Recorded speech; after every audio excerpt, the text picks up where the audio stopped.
Recently, Sean Penn had an interview with CBS's This Morning, Charlie Crist, and he talked about how he felt that his interview with El Chapo was a failure, but not for the reasons that a lot of other journalists think that his interview was a failure. He feels that there was too much attention on whether or not Sean Penn maybe did something wrong or whether or not Sean Penn is considered credible enough to interview El Chapo. He wanted that interview to really focus on the war on drugs and how ridiculous it is, but it didn't really end up working out that way, and he's upset about it. Now, first, let's look at a really quick clip where he talks about journalists and their jealousy. When you get the story that every journalist in the world wanted, there's a lot of green-eyed monsters who are going to come give you a kiss. Those are jealous journalists you're suggesting? Yes. Of course, I know that there are people who don't like me out of the gate. You're not without controversy. I'm not without controversy. Fair enough. At the same time, you know, when journalists who want to say that I'm not a journalist, well, I want to see the license that says that they're a journalist. Ah, very Everyone, good. show me your licenses. All right. I have. Touché. Yes, that is. Is a degree a license? I mean, do you need, Yeah. honestly, if you want to be a journalist, do you even need to have that degree? There are new media journalists out there that are more effective in their jobs than establishment journalists who have gone out there and got the proper training. Well, in the old days, you know, journalism was not looked up to. Newsmen were kind of looked down on. There was more of a blue collar, you know, gumshoe kind of a thing. And it was more of a working class job, and you were a muckraker, and everyone hated you because you were, when you showed up, you were pissing everybody off because you wouldn't stop asking fucking questions, and everybody's like, get these news guys. So everybody hated them, and it wasn't, you didn't have to go to, it was just like you had to have a nose for the truth. And still today, I mean, that's what it is. There is, no, I mean, you know, Ben went to Columbia School of Journalism, and I wouldn't say he's any better journalist than anyone else. So yeah, That's your argument. It's always good to have a guy that can't defend himself. No, no, Ben, I'll go for, he's horrible, in fact. I'll say Ben is bad. He's a bad Ben's journalist. terrible at his job. He's really bad. I mean, if you watch him on these shows, he doesn't do a good job.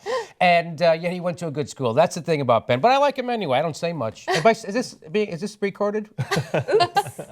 Shit. All right, so now let's jump ahead to what Sean Penn had to say about the focus of this interview. So he feels that the focus should have been on the war on drugs, right? That was the whole point of doing this, but he feels like the narrative was completely changed by the media.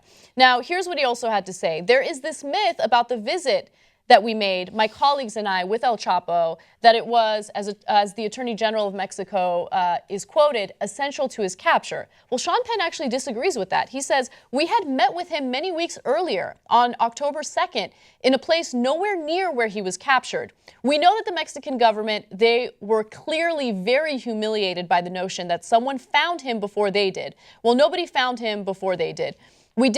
We're not smarter than the DEA or the Mexican intelligence. We had a contact upon which we were able to facilitate an invitation. And of course, that mutual contact was the actress, Kate Del Castillo, who set up the entire meeting in the first place. So he wanted to get that out of the way, okay? He didn't even want to take credit for his capture. He's like, no, that's all BS. The Mexican authorities are embarrassed, and that's why they're saying it. Now, when it comes to the war on drugs, he says, this is somebody upon whose interview I could begin a conversation about the policy of the war on drugs. That was my simple idea. We're going to put all our focus, forget about blame. We're going to put all our focus, all our energy, all our billions of dollars on the bad guy. And what happens? You get another death the next day the same way. I have a regret that the entire discussion about this article ignores its purpose, which was to try to contribute to this discussion about the policy on the war on drugs.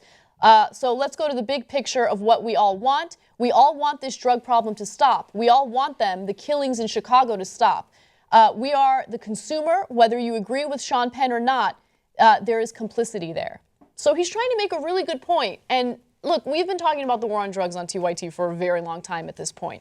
But I'm not surprised that the focus of that interview was distorted. That's just the way the media works. No, but have you read it? Yes. Have you read it? Yes.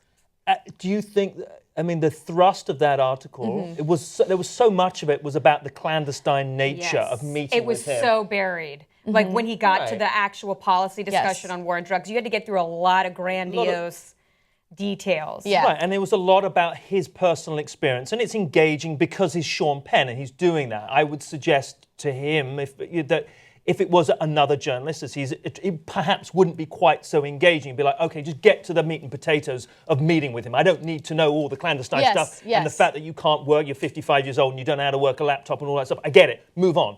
But because it's Sean Penn, he's won 2 Oscars. It's like, ooh, this is interesting and engaging. So I think, listen, my opinion is, I think his objective was naive at best. I think there may be, at worst, I would say it's a little bit of self-indulgent hubris. At worst. But is this really going to contribute? The big point that he wants to bring out of this is, it's a consumption, it's a consumer-driven market. Yes. Right? And that's what El Chapo says at one point. If the people weren't doing drugs, I wouldn't have anybody to sell to.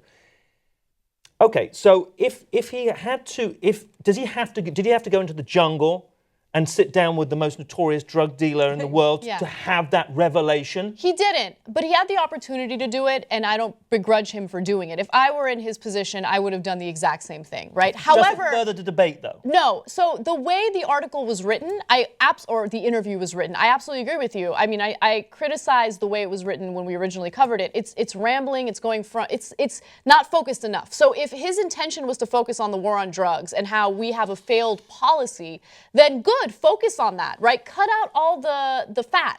There was a lot of fat in that writing. You know whose fault that is Editor. Rolling Stone. Yeah. Yes. Like, they did not edit him. Right. And, They fell in love with the idea of Sean Penn. Of course they did. He's ruggedly handsome. I mean, what are you supposed to do? Let him say whatever he wants in your magazine. You know what I mean? I mean, clearly somebody was dazzled, and that's. And they also allowed, sorry, I just want to make this point real quick.